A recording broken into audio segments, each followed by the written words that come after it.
ہیں وزیر اعظم شہباز شریف کی لاہور چیمبر آف کامرس کے ارکان اور کاروباری شخصیات سے گفتگو جاری ہے۔ تمام یہاں پر سیکرٹریز کا، گورنمنٹ آفیشلز کا انہوں نے بڑی انعماق کے ساتھ آپ کی باتوں کو سنا اور اس کا جواب دیا، اور یقیناً میں بہت خوش ہوں کہ آپ کا جو ادارہ ہے اس سے میں بہت دیر وابستہ رہا، اور آپ کے جو بڑے ہیں ان کی مہربانی سے مجھے پریزیڈنٹ بننے کا بھی موقع ملا، مجھے انہوں نے منتخب کیا۔ کچھ ساتھی یہاں پر ہیں جو میرے ساتھ میرے کولیگ تھے اس زمانے میں، کچھ ایسے ہیں جن کے بڑے میرے کولیگ تھے، تو یہ بات ایک وہ بڑی گہری ایسوسیشن ہے آپ کے ساتھ۔ اس کے علاوہ میں سمجھتا ہوں کہ کسی بھی حکومت کا یہ بنیادی فرض ہے کہ جو صنعت کاری اور زراعت اور تجارت کے لیے جو بھی ممکن ہے وہ کرے، اس کی یہ ذمہ داری ہے، فرض ہے، کوئی احسان نہیں۔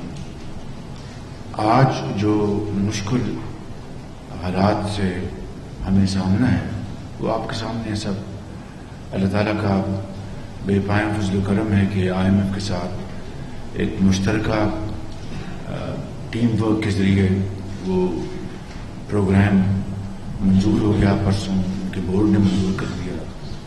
کل رات میری IMF کی مینیجنگ ڈائریکٹر سے میں نے ان کو کال کیا، شکریہ ادا کیا۔ اس سے پہلے کل ہی جو امریکی اسٹیٹ سیکرٹری ہیں اینٹنی بلنکن، ان کی پاکستان کی IMF کے ساتھ جو پروگرام منظور ہوا اس کے حوالے سے انہوں نے اس کو ویلکم کیا ہے، مبارکباد پیش کیا ہے پاکستان کے عوام کو۔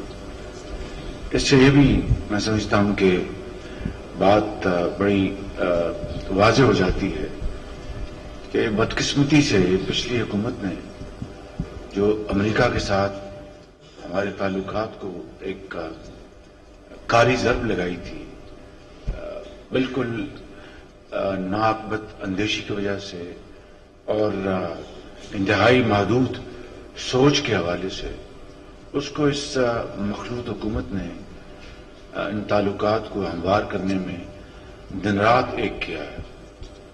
اور جہاں پر میں اپنے بہترین دوستوں کا ذکر کرتا ہوں، وہاں پر میں آپ کو بتانا چاہتا ہوں کہ پچھلے 15 مہینوں میں ہم نے امریکہ کے ساتھ اپنے تعلقات کو پہلے جو ڈیمیج ہو گئے تھے ان کو ریپیئر کرنے میں اور ان کو نارملائز کرنے میں دن رات ایک کیا ہے، جس میں وزیر خارجہ شامل ہیں، ان کی کاوشیں ہیں، فارن آفس کی ایفرٹس ہیں۔ یہ اسی کلیکٹو ایفرٹ کا نتیجہ ہے کہ امریکہ نے اس کو نہ صرف ویلکم کیا ہے بلکہ ان کے ٹویٹ سے صاف نظر آ رہا ہے کہ وہ پاکستان کی خوشحالی اور ترقی کے خواہاں ہیں۔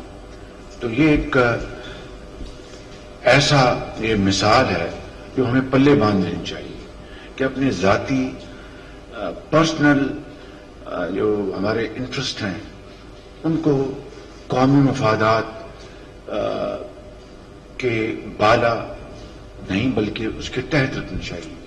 انفارچونیٹلی ذاتی مفادات کی خاطر نیشنل انٹرسٹ کو قربان کر دیا گیا اور اس کے جو نقصانات آپ کے سامنے ہیں، یہی ایک مثال نہیں اور بے شمار چیزیں آپ کے سامنے ہیں، لیکن آج چونکہ خالصاً میں نے معاشی معاملات کے اوپر یہ آپ کو زحمت دی ہے تو میں اسی کے اوپر اپنے آپ کو مرکوز رکھوں گا، تاکہ جو اصل بات جو ہے ہماری کاروباری حضرات کے مسائل اور ہماری اکانومی جو ہے اس کو ہم آگے لے کے چلیں۔ میں آپ کو بتا رہا تھا IMF کے بعد پرائم منسٹر صاحب تشریف فرمائے رات کو، انہوں نے مجھے کہا کہ شہباز شریف صاحب ماضی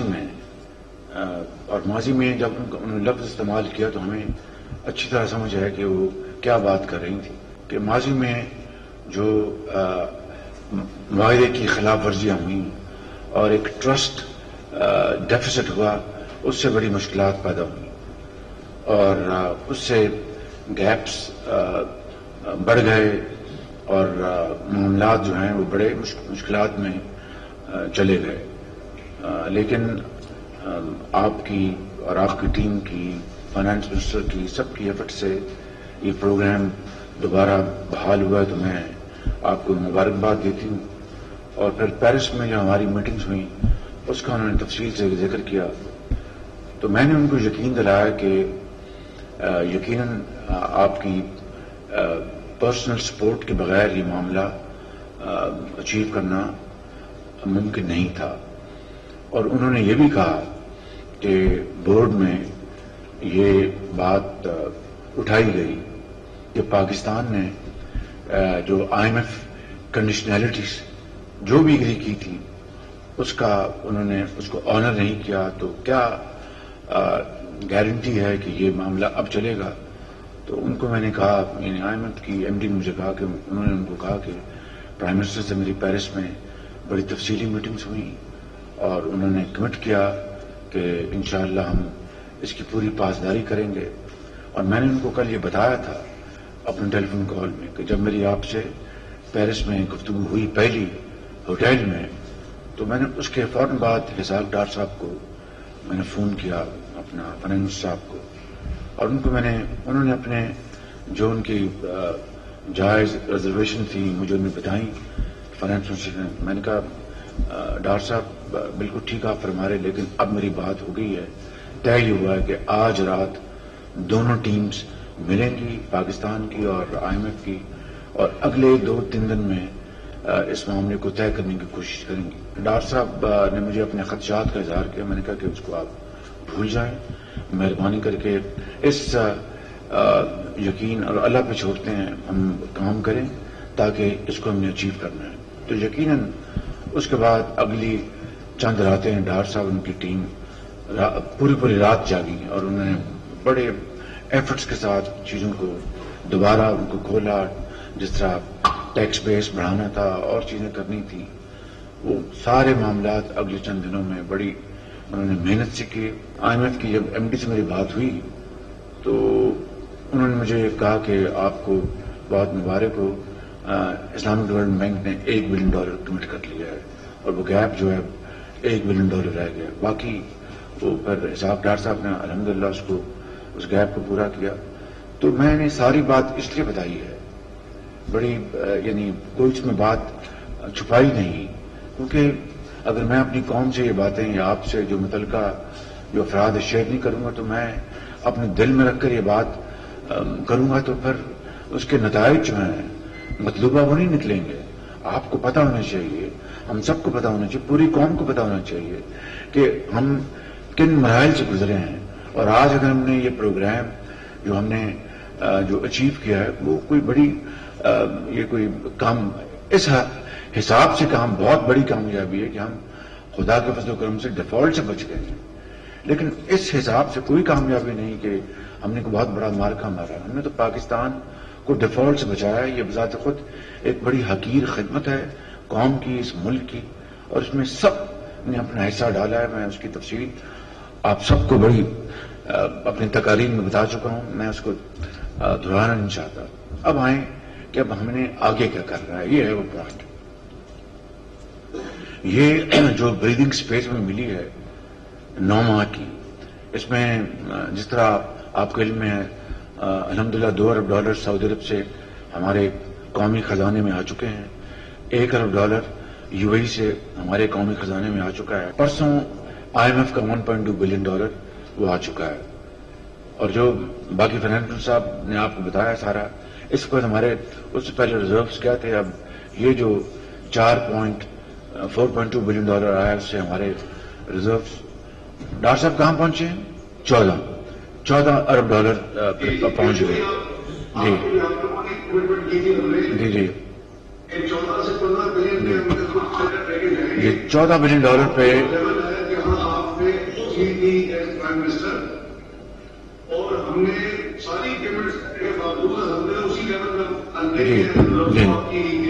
شکریہ. فرنٹ صاحب یہ کہہ رہے ہیں کہ جب ہم نے یہ حکومت سنبھالی تھی 11 اپریل 2022 کو، تو اس وقت بھی جو ریزروز تھے وہ یہی 14-15 بلین ڈالر تھے، تو اسی لیول پر آلموسٹ ہم پہنچ گئے ہیں. اللہ خیر کرے گا. اس میں یہ ساری جو بات بتائی ہے، میں نے چشمہ میں کہا تھا کہ یہ کہانی نامکمل رہے گی اور ادھوری رہے گی جب تک کہ میں چین کا اس میں ذکر نہ کروں. چائنا نے $5 بلین پچھلے 3-4 مہینوں میں انہوں نے رول اوور کیے. ساورن لونز تو رول اوور ہو جاتے ہیں، اس میں کوئی زیادہ مشکل نہیں ہوتی. کمرشل لونز ہیں ان کو رول اوور کرنا یہ آسان بات نہیں ہوتی. یہ اس میں ساورن لون بھی شامل ہے، اس میں کمرشل لون بھی شامل ہے. تو میں بالکل آپ کو بغیر کسی لگی لپٹی کے کہنا چاہتا ہوں کہ اگر یہ $5 بلین اس وقت ٹائملی رول اوور نہ ہوتے تو خدا نخواستہ ہم ڈیفالٹ کر چکے ہوتے یا بہت ہی مشکل حالات میں ہوتے. اب آئیں آگے کہ یہ بریدنگ سپیس جو ہے یہ ہمیں ملی ہے ٹو ریفارم اینڈ ریسٹرکچر اور آرکیک اسٹرکچر. اٹ از سو آرکیک کہ جس کا حد و حساب نہیں ہے. میرے دل میں آپ سب کے لیے بے پناہ احترام ہے. آپ بڑے عظیم پاکستانی ہیں، سرمایہ کاری کرتے ہیں، خطرات مول لیتے ہیں، مہنگے لونز لیتے ہیں، انویسٹ کرتے ہیں، لیبر کو سنبھالتے ہیں، پروڈکشن کرتے ہیں، کمپیٹ کرتے ہیں. یہ تمام چیزیں آپ میں درجہ اتم موجود ہیں. لیکن مجھے اجازت دیجیے بطور آپ کے ایک بھائی کے، پاکستانی کے، اور کچھ تھوڑی بہت کاروباری تجربہ رکھنے کے حوالے سے please tell me in all honesty کہ کیا وجہ ہے کہ بنگلہ دیش کی ٹیکسٹائل، ان کی گارمنٹس، ان کے وہ پوری 100% امپورٹ کرتے ہیں cotton. They are way ahead of Pakistan in terms of export. اس کی کیا وجہ ہے؟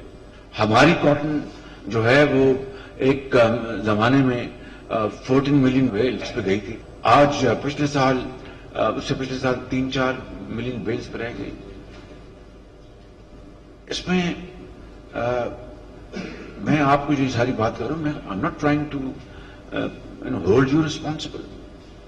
What I am seeing is کہ it is our collective failure. Governments over the time یہ ان کا فیلئر ہے اور ہم سب کا، آپ کا. دیکھیے میں آپ کو بڑی خدا لگتی بات کرنا چاہتا ہوں انکلوڈنگ مائی سیلف کہ we have now been living in a regime where industry has become nothing but rental income. ہم کمپٹیشن کو فیس کرنا ہمیں گوارا نہیں ہے. ہمیں اپنا ماڈرن ٹیکنالوجی، ماڈرن ٹیکنیکس لانے کے لیے ہمیں وہ پیسہ لگتا ہے، وہ گوارا نہیں ہے. حکومت کے تئیں جو فیسیلیٹیشن اور جو سپورٹ آپ کو چاہیے وہ ہوئی نہیں ہے. بالکل جو پیسہ ان ریسرچ سینٹرز کو میں جانا چاہیے تھا، جہاں پر لیٹ سے فار ایگزامپل شوگر کین سیس، وہ شوگر کین سیس کلیکٹ ہونا تھا اور اس کے لیے وہ دیہاتوں میں اپنا وہ سڑکیں بننی تھیں، اپنا فارم ٹو مارکیٹ روڈز اور ریسرچ اینڈ ڈیولپمنٹ تاکہ پر ایکڑ گنے کی پیداوار بڑھے اور دوسرے جو سکروس کانٹینٹ جو ہے اس میں زیادہ مٹھاس آئے. اور جو دوسرے آج دنیا میں جو ماڈرن ٹیکنیکس ہیں کہ کس طرح مولاسس سے آپ آگے اس کو اپنے کنورٹ کرتے ہیں into value added product and then export them, سب ٹھپ. بالکل صرف جی اپنا گنا لگاؤ اور اپنا چینی بناؤ اور بیچو اینڈ دیٹس اٹ. اور وہ پیسہ جو شوگر سیس کا ہے وہ اب کہاں لگتا ہے کہاں نہیں لگتا، یہ دہائیوں سے چلا آ رہا ہے. اور مجھے پتا ہے کہ جب میں یہاں پر تھا پنجاب کا خادم، 100 ارب لگایا میں نے اپنا فارم ٹو مارکیٹ دیہاتوں کے روڈز بنانے کے لیے. وہ ہائی کوالٹی روڈز بنی، لیکن وہ بننی چاہیے تھی شوگر سیس سے. تو یہ ہیں وہ میں نے آپ کو 2 مثالیں دی ہیں، آپ کو امبیرس کرنے کے لیے نہیں بلکہ اپنے آپ کو پہلے امبیرس کرنے کے لیے. اور پورے جتنے بھی جن کو اللہ تعالیٰ نے یہ قدرت دی ہے، جن کو اللہ تعالیٰ نے اختیار دیا ہے کہ اس ملک کے اندر ہم ترقی اور خوشحالی کا ایک دور لے کے آئے ہیں، اس سب کے لیے یہ لمحہ فکریہ ہے یہ ایک بہت بڑا ایک چیلنج ہے، اور اگر آج ہم نہیں سمجھیں گے اٹس ناؤ اور نیور. وہ آپ اچھی طرح جانتے ہیں، مجھ سے بہتر جانتے ہیں کہ کس طریقے سے 90 کی دہائی میں ایک اکنامک کا ریفارم پروگرام میاں نواز شریف نے 1990 میں بطور ان کی جو انتخاب ہوا prime minister of Pakistan first term میں انہوں نے اکنامک ریفارمز کی، جس میں کرنسی کو بھی انہوں نے ان کو اوپن کر دیا، جو باسکٹ آف کرنسیز کا خاتمہ کیا، اعتماد کیا سرمایہ کاروں کے اوپر، بزنس مین کے اوپر، قوم کے اوپر. اس کے کتنے زبردست نتائج نکلے. اور منموہن سنگھ جو زمانے میں ان کے فائنانس منسٹر تھے میرے خیال میں، انہوں نے اس کو ریپلیکیٹ کیا، اس کو کاپی کیا کہ بھئی یہ پاکستان کا جو پروگرام ہے اس کو ہم نے ہندوستان میں لے کے آنا ہے، اور کیا انہوں نے ایگزیکٹلی. ورنہ ان کی جو اکانومی تھی وہ تو ہم سے بھی زیادہ بالکل ٹوٹلی واٹر ٹائٹ تھی. ان کی اتنی زیادہ ان کی کوڈل فارمیلٹیز ہوتی تھی اور اتنے آرکیک پروسیجرز تھے ہم سے بھی زیادہ. اور ان کی انڈسٹری بیکنا زیادہ وہ نیشنلائز تھی. ہماری تو قطر میں آپ ہوئی تو مولانا نہرو نے تو 50 میں ہر چیز نیشنلائز کر لی تھی انہوں نے. تو کہنے کا مقصد یہ ہے کہ ہم ان سے آگے تھے آج ہندوستان کا اور ہم کا. تو یہ ہے وہ چیلنج ہمارے سامنے.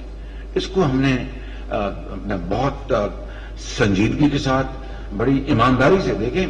پروفٹس کمانا آپ کا حق ہے، کوئی سے آپ کو نہ چھین سکتا ہے، نہ کسی کو اوپر اس کو اعتراض کرنا چاہیے. But that does not mean that the story end with profits. Profits must then be invested into further industrialization, further research and development, job opportunities, more efficiency, more competition, less cost of production, and become competitive. Not rely on doles and those lollipops from the government of Pakistan. تو یہ آج تک ہوتا رہا ہے. میں معافی چاہتا ہوں، یہ دہائیوں پر محیط ہے بالکل بات. تو آج اگر یہ IMF کا یہ پروگرام ہوا ہے، اس کو ہمیں بڑی سنجیدگی کے ساتھ لینا ہوگا، اس کا بھرپور فائدہ اٹھانا ہوگا. 10-12 دن پہلے اسی گورنر ہاؤس میں تو میں نے پرائم منسٹر صاحب کہا کہ قوم کو بتا دیں کہ ہم نے IMF کی پروگرام کی منظوری کے لیے یہ چیزیں ہمیں کرنی ہیں. کوئی چیز چھپائیں نا تاکہ کل کو یہ کہیں گے لو جی یہ تو ہمیں بتایا نہیں حکومت نے اور یہ کر لیا. چنانچہ اس کو بھی سارا بتایا انہوں نے پریس کانفرنس میں، اپنی یہ وائنڈنگ اپ اسپیچ میں بتا چکے تھے. اور پھر کل بھی میں نے ان کو وہاں پر جب میں نے صبح میٹنگ کی، میں نے ان سب کا پرائم منسٹر کا ان کا سب کا شکریہ ادا کیا. میں نے کہا ہمیں قوم کو بتا دیں کہ بجلی کے نرخوں میں بدقسمتی سے ہمیں یہ اضافہ کرنا پڑ رہا ہے، اور وہ IMF کی ڈیمانڈ تو ہے ہی ہے، لیکن وہ جو سرکولر ڈیٹ جو ہے وہ ہم کہاں لے جائیں. اب جہاں تک یہ بات ہے، دیکھیے میں آپ سے بڑے ادب سے اور انکساری سے بات کر رہا ہوں کہ لائن لاسز ہیں، کوئی شک نہیں، ٹرانسمیشن لاسز ہیں، کوئی شک نہیں، بلنگ بالکل آپ کی بلنگ کا بیڑا غرق ہوا ہوا، یہ بتائیں گے. بیٹھے ہیں اپنا چودھری صاحب کہ اپنا کسی کا بل کسی کو جاتا ہے، کسی کا بل کسی کو جاتا ہے. لیکن جو بجلی چوری ہوتی ہے وہ کون کرتا ہے؟ میں بڑے ادب سے I am being in all humanity being very straight and blunt with you and blunt with myself کہ ٹیکس 2 to tango. یہ حکومت کی جہاں پر اپنا غلطیاں ہیں، جہاں حکومت کی کمزوریاں ہیں، جہاں پر اہلکار ملی بھگت سے اس ملک کا بیڑا گرک کر رہے ہیں، تو آپ نے اس کو ٹھیک کرنا ہے مل کے کہ یہ فلاں بندہ یہ چوری کر رہا ہے، ہمارے سے کوئی تعلق نہیں، یا فلاں انڈسٹری میں یہ ملی بھگت سے چوری ہو رہی ہے، اس کا ہمارا کوئی سے تعلق نہیں. دیکھیے اب مجھے یہ بتائیے گا کہ جو آپ نئے ٹیکسز کی بات کر رہے ہیں جناب، ٹیکس کی بھرمار ہو گئی، ٹھیک کہتے ہیں آپ، لیکن جو ٹیکسز جو لگے ہوئے جن کو آپ نے مان لیا وہ اگر ادا نہیں کریں گے تو پھر ایڈیشنل ٹیکسیشن اپنا نہیں ہوگی تو پھر کیا ہوگا؟